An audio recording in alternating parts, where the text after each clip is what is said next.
Hello everyone, so welcome to the next lecture of mechanical properties of fluid. In last lecture we have seen about the U-tube, manometer and barometer, right? So after that, the next topic of mechanical properties of fluid. First of all, we have discussed, हमने पढ़ा था कि mechanical properties of fluid कितने part में divided है? It is divided into 3 parts. सबसे पहला था अपना static fluid. उसके बाद था हमारा surface tension and third topic is dynamic fluid. अब तक जो हमने देखा, जितने भी टॉपिक्स हमने कवर किए वो आते हैं अंडर स्टैटिक फ्लूइड. किसके अंडर आते हैं? स्टैटिक फ्लूइड के अंडर आते हैं, राइट. तो today we are going to see about the next topic of this chapter, that is surface tension. तो आज हम बात करेंगे सरफेस टेंशन. उसके बाद उसमें कुछ इंपॉर्टेंट डेफिनेशंस है. आज हम जो इंपॉर्टेंट डेफिनेशंस है जो सरफेस टेंशन से रिलेटेड बहुत इंपॉर्टेंट है, उसके बारे में बात करेंगे. तो स्टार्ट करते हैं हमारे आज का लेक्चर ऑफ सरफेस टेंशन. तो जो प्रॉपर्टीज बहुत इंपॉर्टेंट है सरफेस टेंशन में याद रखने वाले, सबसे पहली प्रॉपर्टी आती है सरफेस टेंशन के अंदर. आज का हमारा टॉपिक क्या है? Surface tension. सबसे इम्पॉर्टेंट प्रॉपर्टी जो है, जो हमें याद रखनी है सरफेस टेंशन के अंदर, वो है सबसे पहला इंटर मॉलिक्यूलर फोर्सेस. सबसे पहला टॉपिक क्या है हमारा? Inter molecular forces. तो जैसे कि हमने केमिस्ट्री में भी पढ़ा है, अगर मैं किसी फ्लूइड की बात करूँ, से वाटर, किसकी बात कर रहा हूँ मैं? वाटर की. अगर मेरे पास एक कंटेनर के अंदर वाटर फिल किया हुआ है, I have water fill in my container, तो वाटर के अंदर होते क्या है? Water molecules. वाटर के अंदर क्या होते हैं? Water molecules. मैं मानता हूँ this are my 2 water molecules, H2O, H2O, right. So intermolecular forces क्या होता है? किसी भी लिक्विड के अंदर या किसी भी फ्लूइड के अंदर, दो मॉलिक्यूल्स के बीच में there will be the force of attraction. ये जो फोर्स दिखाया है मैंने, वो क्या है? There will be the force of attraction between the molecules of fluid. मतलब क्या करेगा?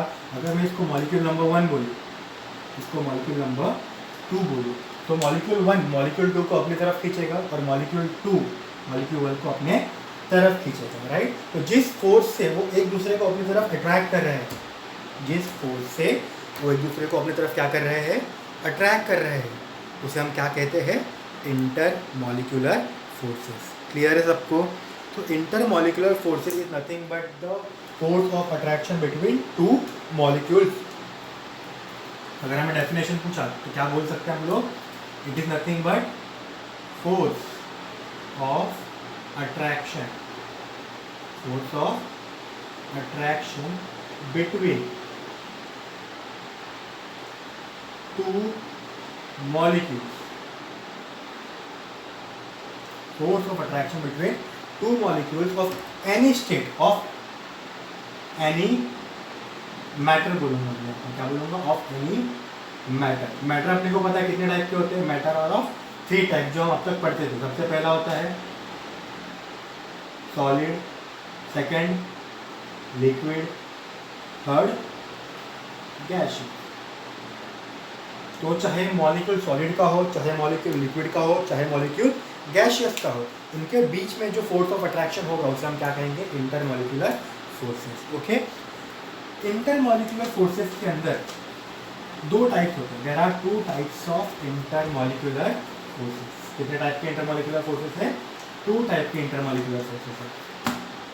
We have 2 types of intermolecular forces. सबसे पहला होता है कोहेसिव फोर्स. सबसे पहले क्या होता है? Cohesive force. और सेकंड होता है एडेसिव फोर्स. सबसे पहला कौन सा होता है? Cohesive force. And second one is adhesive force. अब ये फोर्सेस क्या होता है? इंटरमॉलिकुलर फोर्सेस तो क्लियर है अपने को. Intermolecular forces is nothing but force of attraction between two molecules. हाँ या नहीं? चलो, अब depending upon the state of the molecule, depending upon the state of molecule, ये जो इंटरमॉलिकुलर फोर्स को हमने डिफ्रेंशिएट किया है ये किस पे डिपेंड करता है? Depends on state of molecule.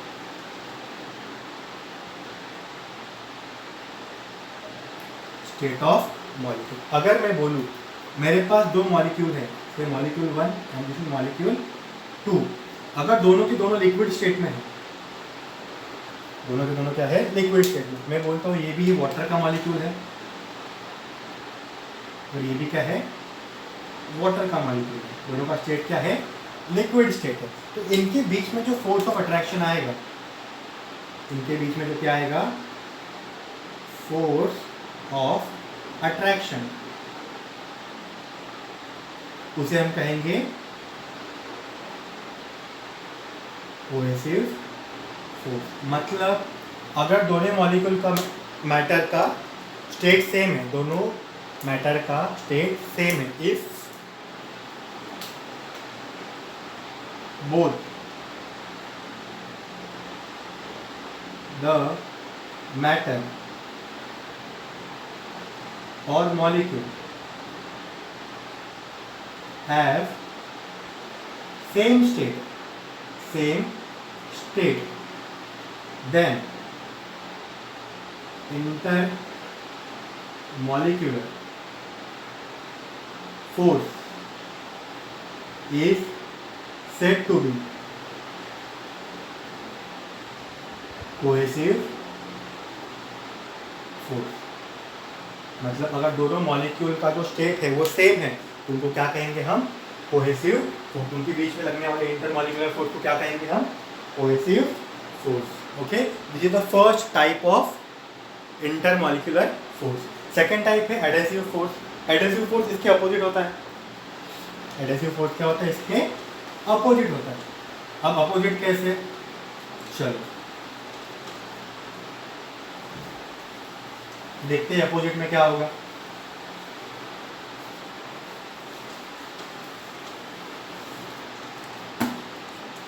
मान लो ये अपना बेसिक रिजिड सरफेस है.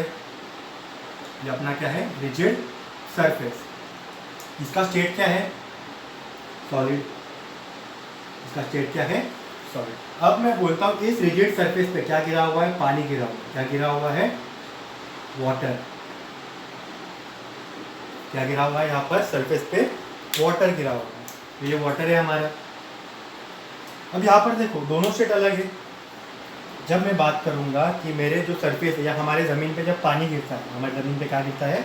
वाटर गिरता है. तो हम यहाँ पर देख रहे हैं, यहाँ पर एक है लिक्विड स्टेट में, एक क्या है? लिक्विड स्टेट में, और एक दूसरा है सॉलिड स्टेट में. दूसरा क्या है? सॉलिड स्टेट में. तो यहाँ पर जो फोर्स ऑफ अट्रैक्शन आएगा, यहाँ पर इस सरफेस के ऊपर जो फोर्स ऑफ अट्रैक्शन आएगा, जो फोर्स ऑफ अट्रैक्शन आएगा उसे हम कहेंगे कोहेसिव फोर्स. क्या कहेंगे हम? Cohesive force. क्यों? क्योंकि एक का स्टेट क्या है? लिक्विड है, दूसरे का स्टेट क्या है? सॉलिड. क्लियर है? तो अगर हमारे पास दो डिफरेंट सरफेस या दो डिफरेंट स्टेट के मैटर है, क्या बोलेंगे हम लोग? इफ वी हैव मैटर और molecule of different state,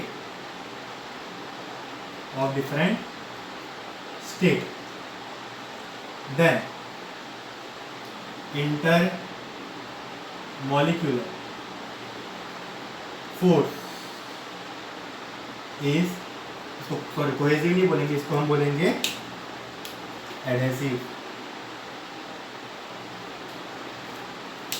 is called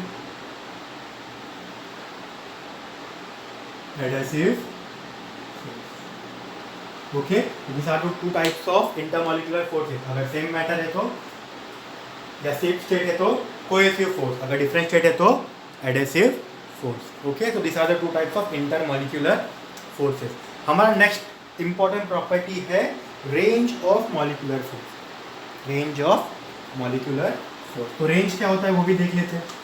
what do you mean by range of molecular force? सबसे पहला क्या था, इंटरमॉलिक्यूलर फोर्सेस। तो इंटरमॉलिक्यूलर फोर्सेस में हमने देखा कि इंटरमॉलिक्यूलर फोर्सेस क्या होता है, किसी भी दो मॉलिक्यूल के बीच में जो फोर्स ऑफ अट्रैक्शन होता है जिसे हम कहते हैं इंटरमॉलिक्यूलर फोर्सेस। अगर सेम मॉलिक्यूल है, सेम स्टेट के मॉलिक्यूल्स है तो कोहेसिव फोर्स, अगर डिफरेंट स्टेट के मॉलिक्यूल्स है तो एडहेसिव फोर्स। ओके, हमारा नेक्स्ट टॉपिक है रेंज ऑफ मॉलिक्यूलर फोर्स।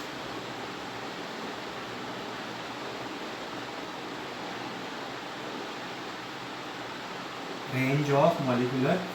अब ये रेंज ऑफ मॉलिक्यूलर फोर्स होता क्या है? सिंपल सी बात है, हर एक मॉलिक्यूल का अपना क्या रहेगा, एक रेंज रहेगा। जैसे हमने मैग्नेटिक फील्ड में पढ़ा था, क्या पढ़ा था, मैग्नेटिक फील्ड। देखो जैसे हम लोग क्या पढ़ते थे, मैग्नेटिक फील्ड।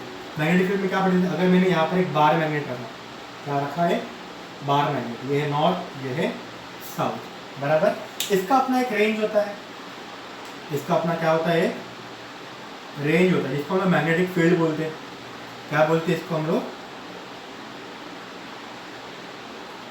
मैग्नेटिक फील्ड, बराबर। जब तक कोई ऑब्जेक्ट, मान लो ये आयरन ऑब्जेक्ट है मेरे पास, क्या रखा है मैंने यहाँ पर, आयरन ऑब्जेक्ट। जब तक ये ऑब्जेक्ट इसके रेंज में नहीं आता, इसके रेंज में नहीं आता, तब तक ये मैग्नेट इसको अट्रैक्ट नहीं कर पाएगा। मतलब अगर ये इसका पोजीशन 1 है, अगर ये क्या है, आयरन का पोजीशन 1, इसके ऊपर क्या रहेगा अभी, नो मैग्नेटिक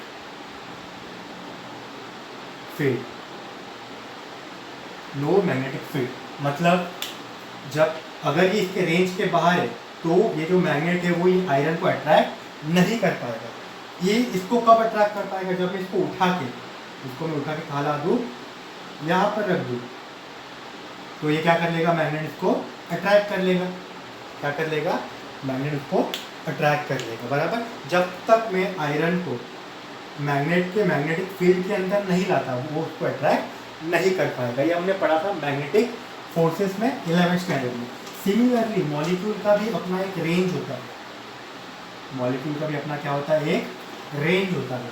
वो एक रेंज के साथ ही फोर्स ऑफ अट्रैक्शन लगा पाता है। मान लो मेरे पास एक यहाँ पर मॉलिक्यूल है, आई हैव वन मॉलिक्यूल, से वाटर मॉलिक्यूल बोलता हूँ, H2O, और मैंने बहुत दूर एक और मॉलिक्यूल रखा है वाटर का, बहुत दूर है, तो इनके बीच में, because distance is maximum, distance is maximum, यहाँ पर क्या रहेगा, no intermolecular force, no intermolecular force. मतलब जब तक डिस्टेंस ज़्यादा है, तो जब तक ये H2O इसके रेंज में नहीं आएगा, इसके रेंज में नहीं आएगा, तब तक उनके बीच में इंटरमॉलिक्यूलर फोर्स ऑफ अट्रैक्शन नहीं लगेगा।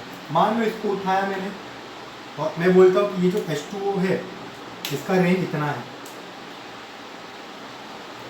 ये इसका क्या है, रेंज है।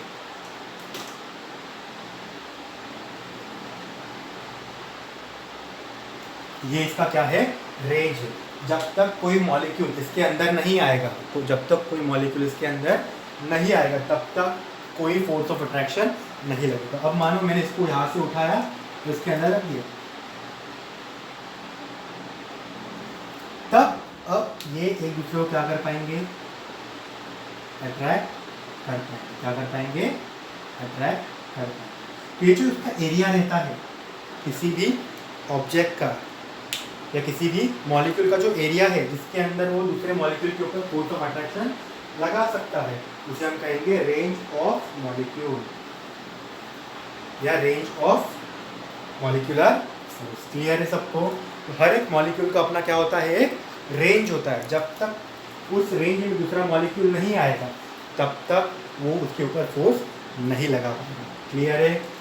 क्लियर है? अपने अर्थ का भी तो ऐसे ही होता है। मान लो ये अर्थ है, ये क्या है अपना अर्थ। अर्थ का अपना ग्रेविटेशनल लिमिट है, अर्थ का अपना क्या है, ग्रेविटेशनल लिमिट है। जब तक कोई ऑब्जेक्ट अर्थ की ग्रेविटेशन में नहीं आएगा, जब तक कोई ऑब्जेक्ट अर्थ के ग्रेविटेशन में नहीं आएगा वो उसको अट्रैक्ट नहीं कर पाएगा, हाँ या नहीं, वो उसको अट्रैक्ट नहीं कर पाएगा। सिमिलरली हर एक मॉलिक्यूल का अपना क्या होता है, एक मॉलिक्यूलर रेंज होता है। जब तक उस रेंज में कोई मॉलिक्यूल नहीं आएगा तब तक उसके अंदर उसके पास कोई मॉलिक्यूल अट्रैक्ट नहीं हो पाएगा। तो this is the second property, that is range of molecular force. Third is sphere of influence. Third क्या है,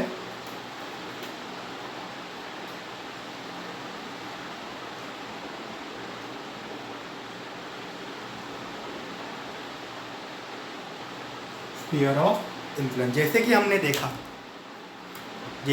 देखा कि जो हर एक मॉलिक्यूल का क्या होता है, अपना रेंज होता है। अगर मैंने जो अपना मॉलिक्यूल है उसको सेंटर में रख दिया, मॉलिक्यूल को क्या रख दिया, स्फीयर के सेंटर में रख दिया, मॉलिक्यूल को क्या किया मैंने, स्फीयर के सेंटर में रख दिया। और जो हमारा रेंज था, जो हमारा क्या था, रेंज, उसको मैंने मान लिया रेडियस। क्या मान लिया उसको, रेडियस ऑफ स्फीयर। मैंने क्या किया, मॉलिक्यूल को कहाँ रखा, सेंटर ऑफ स्फीयर पे। और जो अपना रेंज था, रेंज ऑफ मॉलिक्यूलर फोर्स, उसको क्या मान लिया मैंने, रेडियस। तो मॉलिक्यूल को सेंटर पे रख के और रेंज को रेडियस मान के जो मैं स्फीयर बनाऊंगा, जो मैं क्या बनाऊंगा, स्फीयर बनाऊंगा।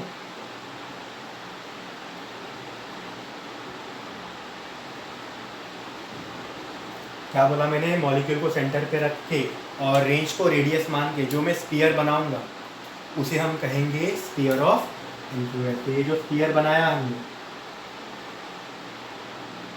इसे ही कहेंगे हम स्फीयर ऑफ इन्फ्लुएंस। याद क्या रखना है, स्फीयर ऑफ इन्फ्लुएंस बनाने के लिए जो हमारा मॉलिक्यूल है वो क्या रहेगा, सेंटर पे रहेगा। कहाँ रहेगा वो, सेंटर पे। और जो हमारा ये था, रेंज था, वो क्या रहेगा, हमारा रेडियस बन जाएगा। क्या बन जाएगा, रेडियस बन जाएगा। तो जब हम रेंज को रेडियस मान के एक स्फीयर बनाएंगे तो उसे हम कहेंगे sphere of influence. This is the third important property of surface tension. Third important property of surface tension. अब फोर्थ प्रॉपर्टी की बात करते हैं। अब फोर्थ प्रॉपर्टी आता है हमारा सरफेस फिल्म। क्या आता है, surface film.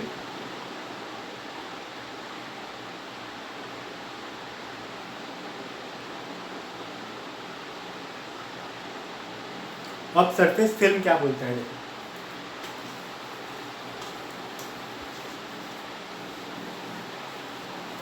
Sphere of influence clear है सबको। मॉलिक्यूल को सेंटर पे रखो, रेंज को रेडियस बना दो और स्फीयर बना दो। स्फीयर बन जाएगा हमारा, क्या बन जाएगा, स्फीयर ऑफ इन्फ्लुएंस। सेकंड है हमारा, सॉरी फोर्थ टॉपिक है सरफेस फिल्म। मान लो हमारे पास एक कंटेनर है। क्या है हमारे पास, एक कंटेनर है। कंटेनर के अंदर मैंने वाटर बता दिया या कोई भी लिक्विड बता दिया। क्या बता दिया मैंने, कोई भी लिक्विड बता दिया। क्लियर है, चलो अब मान लो ये है मेरा upper most surface. This is my upper most surface of, upper most surface of liquid, upper most surface of liquid. चलो मैं यहाँ पर एक मॉलिक्यूल कंसिडर करता हूँ। On the upper most surface of fluid मैं क्या कंसिडर करता हूँ, मॉलिक्यूल कंसिडर करता हूँ, राइट। तो चलो अब मुझे इसका स्फीयर ऑफ इन्फ्लुएंस बनाना है। मुझे क्या बनाना है, इसका स्फीयर ऑफ इन्फ्लुएंस। तो स्फीयर ऑफ इन्फ्लुएंस कैसे बनाते हैं हम लोग, मॉलिक्यूल को सेंटर में रखो, रेंज को रेडियस मान के क्या बनाओ, एक स्फीयर बनाओ। तो चलो ये तो मॉलिक्यूल को अगर मैंने सेंटर माना और मेरा ये रेंज हो गया, क्या हो गया, ये मेरा रेंज। रेंज को क्या मानते हैं हम लोग, रेडियस। तो इसको रेडियस मान के जब अगर मैं एक स्फीयर बनाता हूँ, क्या बनाता हूँ, एक स्फीयर बनाता हूँ, क्या हो गया मेरा ये हो गया मेरा मॉलिक्यूल, और ये हो गया रेंज को क्या माना मैंने, रेडियस। रेडियस को मान के क्या बना दिया मैंने, एक स्फीयर बना दिया, बराबर। तो ये हो गया मेरा स्फीयर ऑफ इन्फ्लुएंस, हो गया ये मेरा स्फीयर ऑफ इन्फ्लुएंस, बराबर। तो यहां पर देखो, यहां से लेके यहां तक, जहां तक क्या आ रहा है, रेंज का एंड आ रहा है। मान लो ये मेरा, इससे बनाता हूं मैं ब्लू से, ये मेरा एंड है।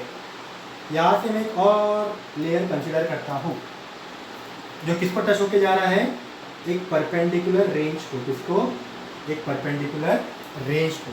तो ये जो हमें थिकनेस मिला, ये जो हमें क्या मिला, थिकनेस मिला, मतलब थिकनेस इज इक्वल टू क्या ले लिया मैंने, रेंज ऑफ इंटरमॉलिक्यूलर फोर्स। मतलब ये जो थिकनेस है जो किसके बराबर है, रेंज के बराबर है, बराबर। ये सरफेस था अपना, ये क्या था अपना, सरफेस था, अपर मोस्ट सरफेस था। सरफेस का थिकनेस कहाँ से लेना है, जितना रेंज है, अपर मोस्ट मॉलिक्यूल का जितना रेंज है, उस रेंज का जो थिकनेस रहेगा उसे हम कहेंगे सरफेस। तो सरफेस फील्ड कैसे ड्रॉ करना है, समझा, क्लियर है। चलो अब यहाँ पर अगर मैं एक मॉलिक्यूल कंसीडर करता हूँ, अगर मेरा ये रेंज है, बराबर, ये मेरा क्या है, रेंज है, तो मेरा ये कैसे बनेगा, स्फीयर ऑफ इन्फ्लुएंस कुछ ऐसे बनेगा। तो अगर मुझे यहाँ पर सरफेस फील्ड बतानी है इनसाइड द लिक्विड, कैसे बताऊंगा, एक लाइन मॉलिक्यूल से पास करनी है, एक line end of the sphere से पास करनी है, मतलब ये। तो ये हो गया मेरा सरफेस फील्ड। ये आप किसी भी मॉलिक्यूल के लिए बना सकते हो।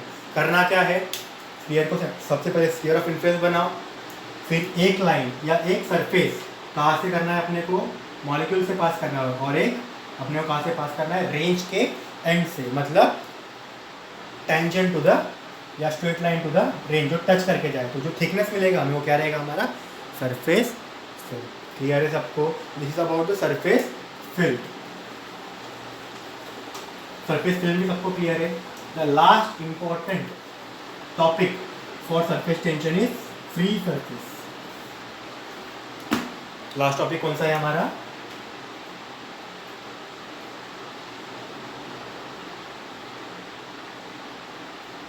Free surface. अब फ्री सरफेस कैसे बनाएंगे, फ्री सरफेस पहले भी आपको बता चुका हूँ, डिवाइड करते हैं। फिर मान लो ये हमारा कंटेनर है, मान लो ये हमारा कंटेनर, कंटेनर का क्या फिल किया हमने,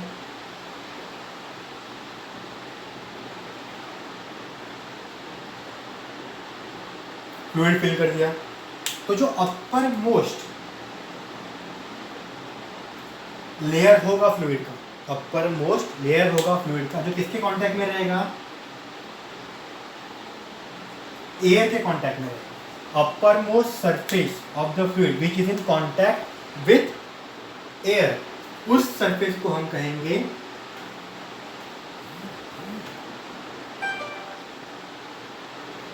फ्री सरफेस। तो डेफिनेशन कैसे बनेगा, the surface of fluid which is in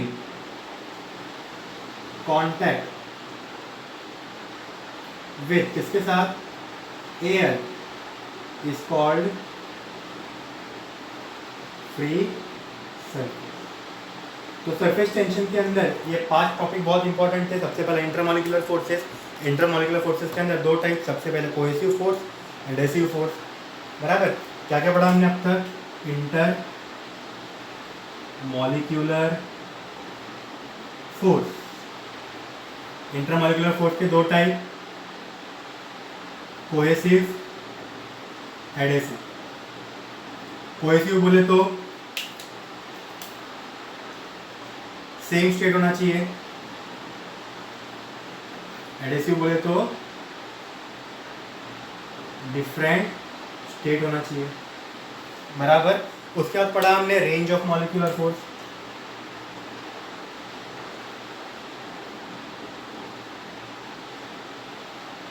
मतलब हर एक फोर्स, हर एक मॉलिक्यूल का अपना एक रेंज होता है, उस रेंज के अंदर जब तक कोई दूसरा मॉलिक्यूल नहीं आएगा वो उसको अट्रैक्ट नहीं कर पाएगा। तो ये हो गया रेंज ऑफ मॉलिक्यूलर फोर्स। उसके बाद पढ़ा हमने स्फीयर ऑफ